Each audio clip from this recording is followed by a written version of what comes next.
Je sais que tous les Camerounais, enfin, ceux qui s'agitent sur les réseaux sociaux, voudraient que je parle de ce qui se passe ici. Moi je suis journaliste, je ne suis pas militant ou autre. Ce qui se passe ici m'attriste évidemment en tant que Camerounais, mais ça ne m'éloigne pas de mon métier de journaliste. Je dis les choses, je dirai toujours les choses, mais prendre parti, je n'ai pas envie de prendre parti. Si on veut que je dise qu'il y a une mauvaise gouvernance, on ne m'a pas attendu pour dire cela. C'est un fait, tout le monde voit. Si on dit que les choses vont mal, c'est un fait. Et ce qu'on a besoin que Foka le dise pour que ça change quelque chose, je ne crois pas. Maintenant, si on veut que les gens débattent, je cherche à faire débattre les gens sur mon antenne autant que je peux. Le pays où c'est le plus difficile d'organiser un débat c'est le Cameroun. Alain Foka, source Médiatude, Cameroun. Voilà comment Alain Foka répondait sur Abc Radio le 15 août 2019. Lors de son séjour dans son pays natal, aux nombreuses critiques qui lui sont faites par ses compatriotes au sujet de son silence sur l'actualité socio-politique au Cameroun. 4 ans après cette interview, le 17 octobre 2023, le journaliste franco-camerounaise annonce son départ d'RFI, Radio France Internationale, et crée son fameux projet dénommé Mensa, à la tête duquel il souhaite, selon ses propres termes, apporter sa pierre à la renaissance de l'Afrique. Et il n'avait trouvé aucun pays sur le continent noir, pas même son pays d'origine, le Cameroun, handicapé par une gouvernance calamiteuse, pour s'installer, que le Togo, ce petit pays d'Afrique de l'Ouest, ballotté par d'interminables problèmes socio-politiques depuis plus d'un demi-siècle. Sans doute l'offre de son ami Forgue Gnassingbé de se mettre à ses services était plus alléchante que le salaire normal d'un journaliste RFI, surtout que son nouvel employeur, le président de fait du Togo, dirige son pays comme une épicerie familiale, n'a de compte à rendre à personne, disposant même du droit de liberté, de vie ou de mort sur ses concitoyens. Peut-il y avoir meilleur endroit que le Togo pour s'enrichir rapidement et narguer impunément les populations autochtones en contribuant à rallonger leur calvaire?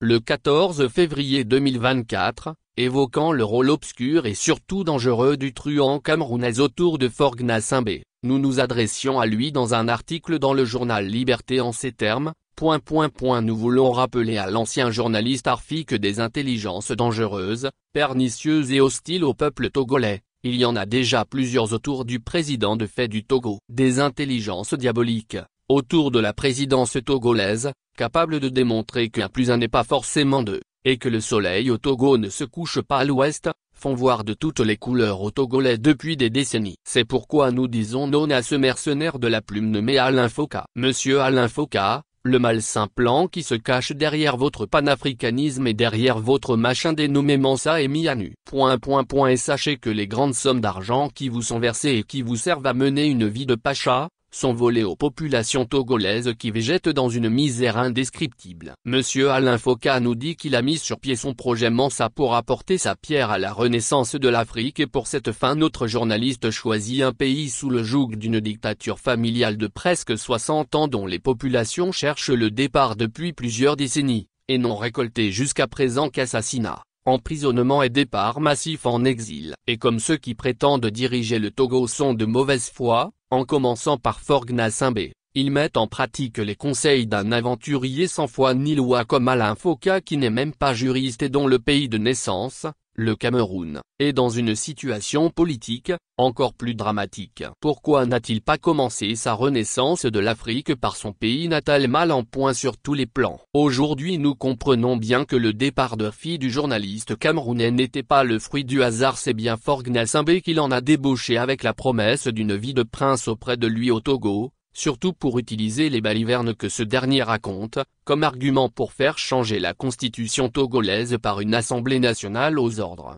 Ce qui est aujourd'hui encore plus triste et lamentable, ce n'est pas seulement le fait que des députés dont le mandat est terminé depuis 3 mois, aient procédé dans la précipitation à la modification de la constitution togolaise, mais c'est la façon dont ces grands-pères et grands-mères de famille, tout honte bu, manquant de dignité, ont pu accepter de commettre un tel forfait qui impacterait la vie de la nation pour longtemps. Pour la gouverne de ces pseudo-députés, Forgue Gnassingbé est un Togolais parmi d'autres millions de Togolais, et on ne taille pas une constitution à la mesure d'un individu pour lui faire plaisir, surtout pour qu'il s'éternise au pouvoir. Quand en août 2019 Alain Foka se justifiait lors d'une interview radiophonique, vis-à-vis des critiques de ses compatriotes, de ne pas s'intéresser à la situation politique délétère de son pays natal, le Cameroun. Il avait avancé l'argument selon lequel il est journaliste et non militant. Selon ses termes à l'époque, il ne pouvait donc pas prendre parti. Le journaliste, une fois l'idée de s'installer dans l'entourage de la dictature togolaise conçue, cesse comme par miracle d'en être un pour devenir militant et plus grave, il prend fait et cause pour le régime Gnassingbé contre les populations togolaises martyrisées depuis plus d'un demi-siècle. Aujourd'hui, non seulement il ne parle toujours pas du drame politique camerounais,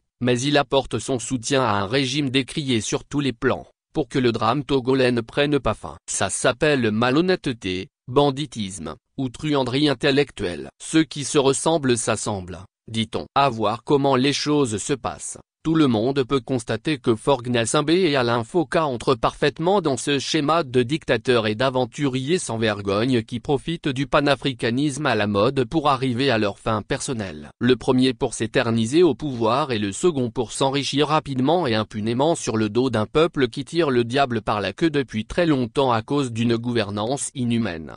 Revenant au coup de force constitutionnel fomenté par Faure Gnassingbé pour rester roi du Togo ad vitam aeternam, et dont la main maléfique de notre escroc de journaliste n'est pas loin, nous disons que le président de fait de notre pays a dépassé les bornes en humiliant encore une fois ses compatriotes, et que Alain Foka aura misé sur un mauvais cheval pour son aventure togolaise qui risque de lui glisser entre les doigts. Si aveuglé par la jouissance du pouvoir usurpé, Faure Gnassingbé feint de ne pas savoir qu'une minorité ne peut en aucun cas changer la constitution d'un pays pour l'imposer à la majorité. L'ancien journaliste d'Orphy et l'entourage immédiat du président togolais, s'ils étaient de bonne foi, devraient le savoir. Et le renvoi à l'Assemblée nationale de la Constitution charcutée pour relecture n'est qu'un subterfuge qui consiste à reculer pour mieux sauter. Les Togolais disent non et ne veulent désormais qu'une chose, l'arrêt pur et simple de la comédie par cette Assemblée des bénis oui, une amnistie générale pour permettre le retour des exilés politiques,